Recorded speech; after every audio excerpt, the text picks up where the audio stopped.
नमो तुलसी महारानी, नमो नमो हर की पटरानी। नमो नमो तुलसी महारानी, नमो नमो हर की पटरानी। प्रिय भक्तजनों, तुलसी माता को हरि प्रिया कहा जाता है।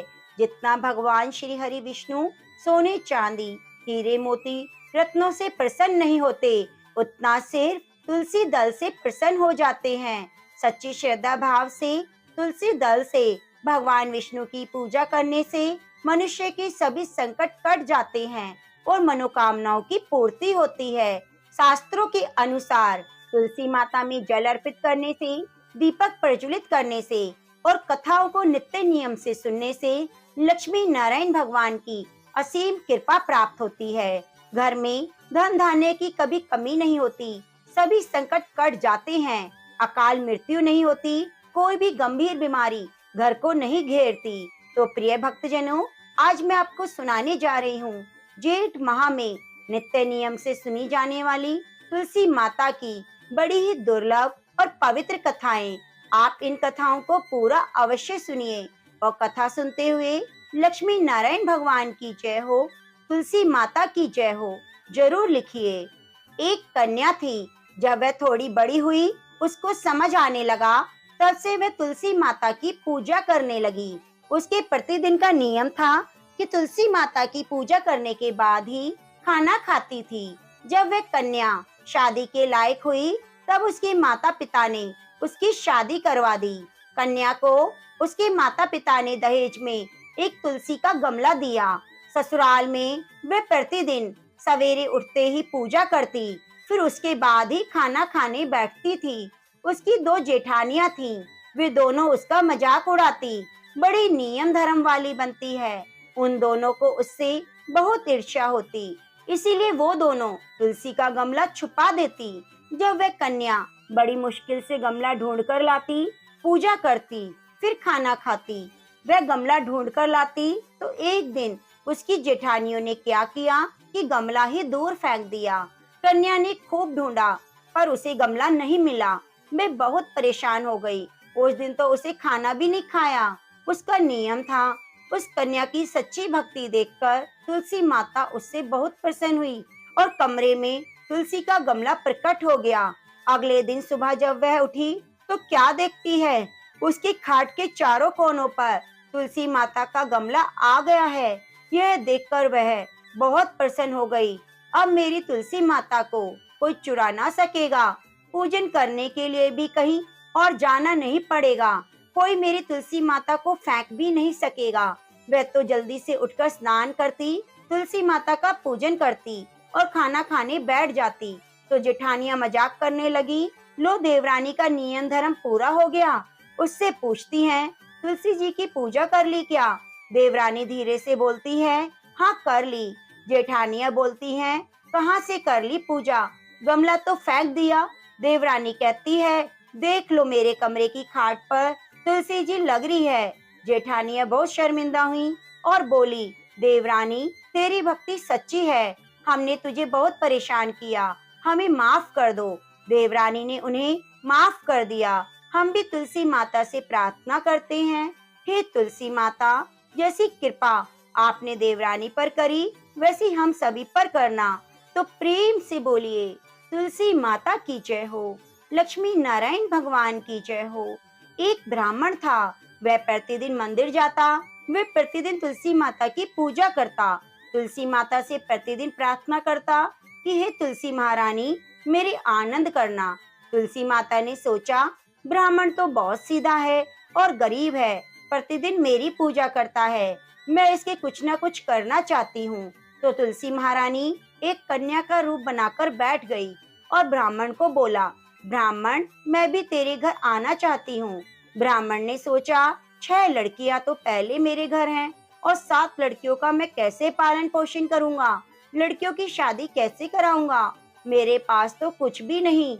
यह व्यभिचार करके वह बहुत परेशान रहने लगा। उसको तो खाना भी नहीं भा रहा था। उसकी औरत ने कहा, क्या बात है, आजकल बहुत दुखी रहने लगे हो। तो ब्राह्मण बोला, मैं मंदिर जाता हूँ, वहाँ पर एक छोटी सी सुंदर कन्या बैठी है। वह कहती है, ब्राह्मण मैं आपके घर आऊं। उसकी पत्नी बोली, अरे इसमें परेशान होने की, क्या बात है, आ रही है तो आने दो। ब्राह्मण बोला, पहले से अपने 6 लड़कियां हैं, उनकी भी शादी करनी है। तो ब्राह्मणी बोली, अरे ये कोई बात नहीं, अपनी 6 लड़कियों की शादी करवाएंगे तो वैसे ही 7वीं की भी करवा देंगे, अपनी 7 लड़कियों की शादी साथ में करवा देंगे। अगले दिन वह ब्राह्मण मंदिर गया। वो छोटी कन्या ने पूछा, ब्राह्मण मैं आपके घर आऊं? तो ब्राह्मण बोला, हाँ चलो। उनको घर पर लेकर आ गया। तुलसी माता कन्या के रूप में ब्राह्मण के घर आ गई तो उससे उसके घर में लक्ष्मी की बारिश होने लगी। आनंद हो गया। जब ब्राह्मण 7 कन्याओं की शादी के लिए वर ढूंढने जाने लगे तो छोटी कन्या ने कहा, मेरे तो शालिग्राम जी के मंदिर में जाकर शालिग्राम जी को बोलना बारात लेकर आए और मेरी 6 बहनों की तुम्हारी इच्छा से वर ढूंढ लेना। उसने ऐसा ही किया। तुलसी महारानी की मेहरबानी से सब जेवर कपड़ा खाना पीना हो गया। खूब धूमधाम से 6 बेटियों की शादी हुई और छोटी बेटी 7वीं कन्या जो तुलसी माता थी उनकी शालिग्राम से विवाह हुआ। उस ब्राह्मण के घर पर तो तुलसी माता ने धन लक्ष्मी के भंडारे भर दिए। हम भी तुलसी माता से प्रार्थना करते हैं, हे तुलसी माता, जैसे आप ब्राह्मण पर कृपा करी वैसे हम सभी पर करना। प्रेम से बोलिए, तुलसी माता की जय हो। प्रिय भक्तजनों, अब सुनते हैं अनंत फलों को देने वाली तुलसी माता की कथा। एक कुटुंब में नंद और भाभी रहती थी। ननंद का विवाह अभी नहीं हुआ था। वह तुलसी के पौधे की बहुत सेवा करती, लेकिन उसकी भाभी को यह सब बिल्कुल पसंद नहीं था। जब कभी उसकी भाभी को अत्यधिक क्रोध आता तब उसे ताना देते हुए कहती, जब तुम्हारा विवाह होगा तो मैं तुलसी ही बरातियों को खाने को दूंगी, तुम्हारे दहेज में तुलसी ही दूंगी। कुछ समय बीत जाने पर ननंद का विवाह पक्का हुआ। विवाह के दिन भाभी ने अपनी कथनी के अनुसार बारातियों के सामने तुलसी का गमला फोड़ दिया और खाने के लिए कहा। तुलसी की कृपा से वह फूटा हुआ गमला अनेकों स्वादिष्ट पकवानों में बदल गया। भाभी ने गहनों के नाम पर तुलसी की मंजरी से बने हुए गहने पहना दिए। वे भी सुंदर जवाहरात में बदल गए। भाभी ने वस्त्रों के स्थान पर तुलसी का जनेऊ रख दिया। वह रेशमी और सुंदर वस्त्रों में बदल गया। ननंद की ससुराल में उसके दहेज की बहुत प्रशंसा की गई। यह बात भाभी के कानों तक भी पहुंची। उसे बहुत आश्चर्य हुआ। अब तुलसी माता की पूजा का महत्व भाभी को समझ आ गया। भाभी की एक लड़की थी। वे अपनी लड़की से कहने लगी, तुम भी तुलसी की सेवा किया करो, तुम्हें भी बुआ की तरफ फल मिलेगा। जब जबरदस्ती अपनी बेटी से सेवा करने को कहती, लेकिन लड़की का मन तुलसी की सेवा में ना लगता। लड़की के बड़े होने पर उसके विवाह का समय आता है, तब भाभी सोचती है, जैसा व्यवहार मैंने अपनी ननंद के साथ किया वैसा लड़की के साथ भी करती हूँ तो वह गहनों से लज जाएगी। बारातियों को खाने में पकवान मिलेंगे, ससुराल में भी इसे बहुत इज्जत मिलेगी। यह सोचकर वह बारातियों के सामने तुलसी का गमला फोड़ देती है, लेकिन इस बार गमले की मिट्टी मिट्टी रहती है। मंजरी और पत्ते भी अपने ही रूप में रहते हैं। जनेऊ भी नहीं बदलता। लोगों ने और बारातियों ने भाभी की बहुत बुराई की। लड़की की ससुराल वाले भी लड़की की बुराई करते हैं। भाभी कभी ननंद को बुलाती नहीं थी। भाई ने सोचा, मैं बहन से मिलकर आता हूँ। उसने अपनी पत्नी से कहा, कुछ उपहार बहन के पास ले जाने के लिए दे दो। भाभी ने थैले में ज्वार भरकर कहा, मेरे पास और कुछ नहीं है, तुम यही ले जाओ। वह दुखी मन से बहन के पास चल दिया और सोचता रहा, कोई भाई अपनी बहन के घर ज्वार कैसे लेके जा सकता है। यह सोचकर वह गौशाला के पास रुका। ज्वार का थैला गाय के सामने पलट दिया। तभी गाय पालने वाले ने कहा, आप गाय के सामने हीरे मोती सोना क्यों डाल रहे हो। यह देखकर भाई को बहुत आश्चर्य हुआ। उसने सभी हीरे मोती सोना वापस थैले में रख लिए और भाई ने अपनी बहन को सारी बात बताई। बड़ी खुशी खुशी से उसने सारे हीरे मोती जेवर अपनी बहन को दिए। दोनों भाई बहन एक दूसरे को देखकर बहुत खुश हुए। हे तुलसी माता, जैसी आपने कृपा ननंद पर करी वैसे सब पर करना। प्रेम से बोलिए, तुलसी सालिग्राम की जय हो, लक्ष्मी नारायण भगवान की जय हो। प्रिय भक्तजनों, इस कथा को सुनने से सभी मनोकामनाओं की पूर्ति होती है। सावर्णी मुनि की पुत्री तुलसी अपूर्व सुंदरी थी। उनकी इच्छा थी कि उनका विवाह भगवान नारायण के साथ हो। इसके लिए उन्होंने नारायण पर्वत की घाटी में स्थित बद्री वन में घोर तपस्या की। दीर्घ काल तक तपस्या के उपरांत ब्रह्मा जी ने प्रसन्न होकर दर्शन दिया और वर मांगने को कहा। तुलसी जी ने कहा, हे सृष्टिकर्ता ब्रह्मदेव, आप अंतर्यामी हैं, सबके मन की बात जानते हैं। फिर भी मैं आपको अपनी इच्छा बताती हूँ। मैं चाहती हूँ भगवान श्री नारायण मुझे पति के रूप में मिलें। ब्रह्मा जी ने कहा, तुम्हारा अभिष्ट तुम्हें अवश्य मिलेगा।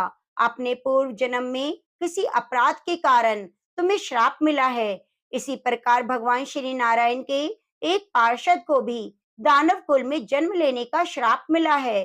दानव कुल में जन्म लेने के बाद भी उसमें नारायण का अंश विद्यमान रहेगा। इसलिए इस जन्म में पूर्व जन्म के पाप के शमन के लिए संपूर्ण नारायण तो नहीं, नारायण के अंश से युक्त दानव कुल में जन्मे हुए शापग्रस्त पार्षद से तुम्हारा विवाह होगा। शाप मुक्त होने पर भगवान श्री नारायण सदा सर्वदा के लिए तुम्हारे पति हो जाएंगे।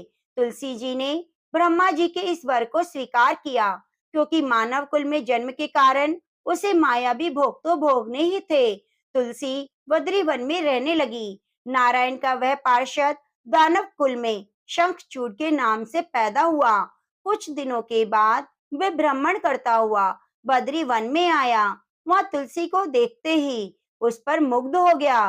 तुलसी के सामने उसने अपने साथ विवाह करने का प्रस्ताव रखा।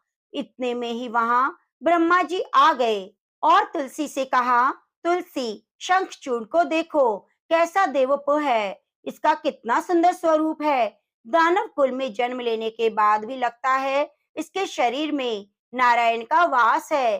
तुम प्रस्ताव को सहर्ष स्वीकार कर लो। तुलसी को भी लगा उसकी तपस्या पूर्ण हुई, उसे इच्छित फल मिला। शंखचूड़ के साथ उसका गंधर्व विवाह हो गया।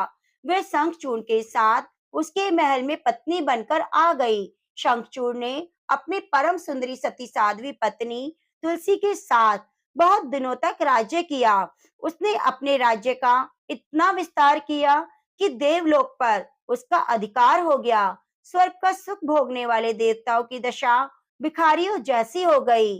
शंखचूड़ किसी को कष्ट न देता, पर अधिकार और राज्य छिन जाने से सारे देवता मिलकर ब्रह्मा विष्णु शिव जी की सभा में गए और अपनी विपत्ति सुनाई। ब्रह्मा जी ने कहा, तुलसी परम साध्वी है, उसका विवाह शंखचूड़ से मैंने ही कराया था। शंखचूड़ को तब तक नहीं हराया जा सकता तब तक तुलसी का अस्तित्व नष्ट न हो जाए। विष्णु जी ने कहा, शंखचूड़ पूर्व जन्म में मेरा पार्षद था। श्राप के कारण ही उसे दैत्य कुल में जन्म लेना पड़ा। इस जन्म में मेरा अंश उसमें व्याप्त है। साथ ही तुलसी के पतिव्रत धर्म से वह अजय है। फिर देवताओं की सहमति से भगवान शिव ने शंखचूड़ के पास संदेशा भेजा कि या तो देवताओं का राज्य लौटा दो, अन्यथा युद्ध करो। शंखचूड़ भगवान शिव के पास पहुंचा और कहा, देवाधिदेव महादेव, आपके लिए देवताओं का पक्ष लेना उचित नहीं। राज्य बढ़ाना हर राजा का कर्तव्य है। मैं किसी को दुखी नहीं करता। देवताओं से कहिए वे मेरी प्रजा बनकर रहें। आपका मेरा युद्ध शोभा नहीं देता। अगर आप हार गए तो बड़ी लज्जा की बात होगी। मैं हार गया तो आपकी ही बहुत अधिक नहीं बढ़ेगी। भगवान शंकर हंसने लगे। वे तो सब रहस्य समझते थे। तुलसी और शंखचूड़ के पूर्व जन्म के श्राप की अवधि लगभग पूरी हो चुकी थी। शिव जी बोले, इसमें कीर्ति और लज्जा की बात नहीं। तुम देवों का राज्य लौटाकर उनके पद पर प्रतिष्ठित होने दो। युद्ध से बचने का यही एक उपाय है। शंखचूड़ ने कहा, मैंने युद्ध के बल से देवलोक जीता है। कोई उसे युद्ध के द्वारा ही वापस ले सकता है। यह मेरा अंतिम उत्तर है। अब मैं जा रहा हूँ। ऐसा कहकर शंखचूड़ चला गया। उसने अपनी पत्नी तुलसी को सारी बात बताई। और कहा, कर्म भोग सब काल सूत्र में बंधा है। जीवन में हर शोक, भय, दुख, मंगल, अमंगल काल के अधीन है। हम तो केवल निमित्त मात्र हैं। संभव है भगवान शिव देवों का पक्ष लेकर मुझसे युद्ध करे। तुम चिंता मत करना, तुम्हारा सती तेज मेरी रक्षा करेगा। दूसरे दिन भगवान शंकर के नेतृत्व में देवताओं ने युद्ध छेड़ दिया। शंखचूड़ ने भीषण बाणों की वर्षा कर उनका वेग रोका। उसके प्रहार से देवता डगमगाने लगे। उसने दानवी शक्तियों का प्रयोग करके मायावी युद्ध आरंभ किया। युद्ध स्थल पर वह किसी को दिखाई ना देता। उसके अस्त्र शस्त्र प्रहार कर देवों को घायल कर रहे थे। देवगण अपने अस्त्र चलाएं तो किस पर चलाएं, क्योंकि कोई शत्रु सामने था ही नहीं। कई दिनों तक इस तरह भयंकर युद्ध चलता रहा। शंखचूड़ पराजित नहीं हुआ। तब शिव जी ने विष्णु जी से कहा, विष्णु जी कोई उपाय कीजिए, अन्यथा मेरा तो सारा यश मिट्टी में मिल जाएगा। भगवान विष्णु ने सोचा, बल से तो शंखचूड़ को हराया नहीं जा सकता, इसलिए छल का ही सहारा लेना होगा। उन्होंने तुरंत अपना स्वरूप शंखचूड़ के जैसा बनाया। अस्त्र शस्त्र सुसज्जित हो तुलसी के पास आए, बोले, हे प्रिय, मैं युद्ध जीत गया। सारे देवता भगवान शंकर समेत हार गए। इस खुशी में आओ, मैं तुम्हें अंग से लगा लूं। पति को प्रत्यक्ष देखकर विजय का समाचार सुनकर वह दौड़कर मायावी शंखचूड़ के गले से लिपट गई और इस प्रकार पति पत्नी दोनों ने आलिंगन हो खूब खुशियां मनाई। पर पुरुष के साथ इस प्रकार के व्यवहार से उसका सती तेज नष्ट हो गया। उसका सती तेज नष्ट होते ही शंखचूड़ की कवच के रूप में जो रक्षा कर रहा था, वह कवच भी नष्ट हो गया। शंखचूड़ शक्तिहीन हो गया। यह जानते ही भगवान शंकर ने अपने त्रिशूल से प्रहार किया। त्रिशूल के लगते ही शंखचूड़ जलकर भस्म हो गया। शंखचूड़ की मृत्यु को जानकर विष्णु जी अपने असली रूप में आ गए। अपने सामने अपने पति शंखचूड़ के स्थान पर भगवान विष्णु को खड़ा देख तुलसी बहुत हैरान हुई और उसे पता लग गया कि स्वयं नारायण ने उसके साथ छल किया है। क्रोध में आकर तुलसी ने भगवान विष्णु को श्राप दिया कि एक सती स्त्री का सतीत्व भंग करने के अपराध में तुम हृदयहीन हो जाओ, पत्थर हो जाओ। विष्णु ने तुलसी के श्राप को शिरोधार्य कर कहा, देवी, तुम्हारे और शंखचूड़ के कल्याण के लिए ही मुझे ऐसा करना पड़ा। तुम दोनों को श्राप से मुक्त करना था। तुम अभी शरीर त्याग कर तुलसी बिरवा के रूप में जन्म लोगी और मेरी पूजा तुलसी दल से होगी। मैं शालिग्राम पत्थर बनूंगा। मेरे शीश पर तुम आदर से विराजमान होगी। तुम्हारे पति की हड्डियों के चूर्ण से शंख की उत्पत्ति होगी। इस शंख ध्वनि से देवता और मेरी पूजा आराधना होगी। जहाँ शंख ध्वनि होगी वह मंगल ही मंगल होगा। मैं विराजमान रहूंगा। तुमने पूर्व जन्म में बद्री वन में मुझे पाने के लिए बड़ी तपस्या की। अब अगले जन्म में मैं नारायण प्रस्तर के रूप में बद्री वन में स्थापित होऊंगा और मेरी पूजा अर्चना फल फूलों से ना होकर तुम्हारे तुलसी दल से होगी। मेरे शीश पर विराजमान होकर तुम मुझसे भी ऊंचा पद प्राप्त करोगी। तो प्रेम से बोलिए, तुलसी शालिग्राम भगवान की जय हो। प्रिय भक्तजनों, अब आइए सुनते हैं तुलसी माता और भगवान गणेश की कथा। इस कथा को सुने बिना तुलसी कथा का पूर्ण फल प्राप्त नहीं होता। एक समय नवयौवना संपन्न तुलसी देवी नारायण परायण होकर तपस्या के निमित्त से तीर्थों में भ्रमण करती हुई गंगा तट पर पहुंची। वहां उन्होंने गणेश जी को देखा, जो तरुण युवा में लग रहे थे। अत्यंत सुंदर, शुद्ध पीतांबर धारण किए हुए थे, आभूषणों से विभूषित थे। सुंदरता जिनके मन का अपहरण नहीं कर सकती, जो कामना रहित, जितेंद्रिय में सर्वश्रेष्ठ, योगियों के योगी और जो कृष्ण की आराधना में ध्यान रत थे। उन्हें देखते ही तुलसी का मन उनकी ओर आकर्षित हो गया। तब तुलसी उनका उपहास उड़ाने लगी। ध्यान भंग होने पर गणेश जी ने उनका परिचय पूछा और उनकी आगमन का कारण जानना चाहा। गणेश जी ने कहा, माता, तपस्वी का ध्यान भंग करना सदा पापजनक और अमंगलकारी होता है। भगवान श्री कृष्ण आपका कल्याण करे। मेरे ध्यान भंग होने से उत्पन्न दोष आपके लिए अमंगल कारक ना हो। तुलसी ने कहा, मैं तपस्या में संलग्न हूँ। मेरी यही तपस्या पति प्राप्ति के लिए है, अतः आप मुझसे विवाह कर लीजिए। तुलसी की बात सुनकर बुद्धि श्रेष्ठ गणेश जी ने उत्तर दिया, माता, विवाह करना बड़ा भयंकर है। मैं ब्रह्मचारी हूँ। विवाह तपस्या के लिए नाशक, मोक्ष द्वार के रास्ते बंद करने वाली भव बंधन की रस्सी स्पर्श है, उद्गम स्थान है। अतः आप मेरी ओर से ध्यान हटा लीजिए, किसी अन्य को पति के रूप में तलाश कीजिए। तब कुपित होकर तुलसी ने भगवान गणेश को श्राप देते हुए कहा, आपका विवाह अवश्य होगा। यह सुनकर शिव गौरी पुत्र गणेश तुलसी को श्राप देते हैं, देवी, तुम भी निश्चित रूप से असुरों द्वारा ग्रस्त होकर वृक्ष बन जाओगी। इस श्राप को सुनकर तुलसी जी व्यथित होकर भगवान गणेश की वंदना करने लगी। तब प्रसन्न होकर गणेश जी ने तुलसी से कहा, मनोरमे, तुम पौधों की सारभूता बनोगी। समयांतर भगवान नारायण की प्रेयसी बनोगी। सभी देवता आपको स्नेह रखेंगे, परंतु श्री कृष्ण के लिए आप विशेष रूप से प्रिय रहेंगी। आपकी पूजा मनुष्यों के लिए मुक्ति दायिनी होगी। मेरे पूजन में आपका सदैव त्याग रहेगा। ऐसा कहकर गणेश जी पुनः तपस्या में चले गए। इधर तुलसी देवी दुखित हृदय से पुष्कर में जाकर पहुंच गई और निराहार रहकर तपस्या में संलग्न हो गई। उसके बाद गणेश जी के श्राप से वे चिरकाल तक शंखचूड़ की प्रिय पत्नी बनी रही। और जब शंखचूड़ का शंकर जी के त्रिशूल से मृत्यु हुई, तो नारायण की प्रेसी बन तुलसी का वृक्ष हुई। इस कथा में बताई गई वजह से ही भगवान श्री गणेश की पूजा में तुलसी नहीं चढ़ाई जाती, किंतु तुलसी माता को समस्त पूजन कर्मों में प्रमुखता दी जाती है। साथ ही मंदिरों में चरणामत में भी तुलसी का प्रयोग किया जाता है। ऐसी कामना होती है कि अकाल मृत्यु को हरने वाली और सर्व व्याधियों का नाश करने वाली है। इस कथा में बताई गई वजह से ही भगवान श्री गणेश की पूजा में तुलसी नहीं चढ़ाई जाती और भगवान श्री गणेश का विवाह रिद्धि और सिद्धि से हुआ। उसके बाद उनके दो पुत्र हुए, शुभ और लाभ।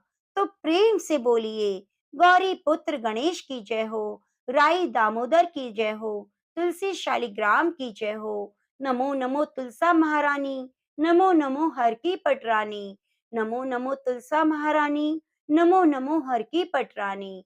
प्रिय भक्तजनों, यदि आपको कथाएं अच्छी लगी हैं, तो आप हमारे चैनल को सब्सक्राइब जरूर कीजिए। लाइक करके कमेंट बॉक्स में जय तुलसी माँ, जय लक्ष्मी नारायण भगवान की लिखना ना भूलें।